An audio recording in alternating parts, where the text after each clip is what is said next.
নমস্কার বন্ধুরা, আমার চ্যানেল নতুন আরেকটি ব্লগে তোমাদের সবাইকে স্বাগত। আজকে রাখি বন্ধনের মিষ্টি বানানোর দ্বিতীয় দিন, আর আজকেও আমরা ছখোলা কাজ করব। তবে তার আগে কালকের যে মিষ্টিগুলো সব বানিয়েছি, দেখো ছয়খোলার মিষ্টি এখানে রাখা আছে, সেই মিষ্টিগুলোই ফ্রিজের মধ্যে রেখে দেবো। আর ফ্রিজের উপরে অনেক কিছুই রাখা আছে, সেগুলো নামানোর পরে এই ছয়খোলা মিষ্টি সবই রাখতে হবে।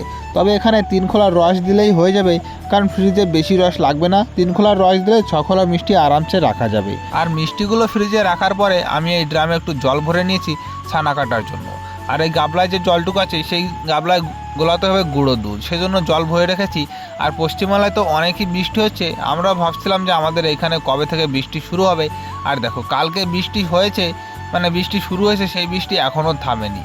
তারপরে দুধওয়ালা চলে এসেছিলো, তাই দুধটা গামলায় গরম করে রেখেছি। আর এই কড়াইতে আমি এইমাত্র জলটা দিয়ে দিলাম গরম করার জন্য, কারণ গরম জল লাগে ছানা কাটতে, তোমরা সবাই জানো। আর তারপর আমরা খেতে বসে পড়েছি। মোটো আজকে রান্না করছে বেগুন ভাজা আর ডিমের তরকারি।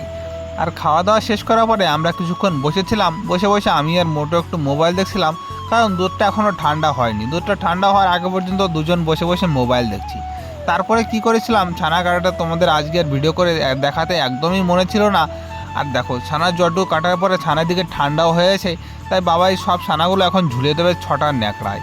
আর তার আগে আমি কি করেছি, এক কড়াই রস আমার বানানো হয়ে গেছে, আর মা এখানে দ্বিতীয় কড়াইয়ের রস বানাচ্ছে। ছখোলা কাজ করব, 2 কড়াই রস বানাবো। আগের দিনও বানিয়েছি, তোমরা তো সবাই জানো। আর আজকে দুধ চালানো নেই, সেই জন্য কড়াইটা দেখো এদিকে খালি পড়ে আছে। আর তারপর আমি আর বাবা এদিকে ছানা চাপা শুরু করে দিয়েছি। ছানায় কিন্তু একদমই জল থাকলে মিষ্টি একদমই ভালো হতে চায় না, সেজন্য সব জলটুকু চেপে চেপে বের করে ফেলতে হয়। আর দেখো আজকে ছানা অনেকটাই বেশি হয়েছে। ছানাটা মানে আজকে প্রায় 9.5 কিলোর মতো হয়েছে, মেপে দেখলাম।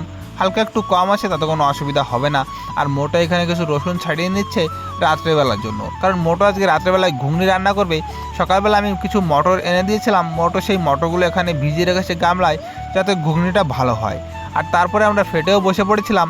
আর প্রথম খোলায় মিষ্টি এখানে পাকানো হয়ে গেছে, আর রসে দেখো এদিকে জালও উঠে গেছে। এখন দেখা যাক, কালকে তো প্রথম খোলায় মিষ্টিটা একটু কম কম ফুলেছিল, আজ যে কেমন হয় সেটা তোমাদের অবশ্যই আমি জানাবো।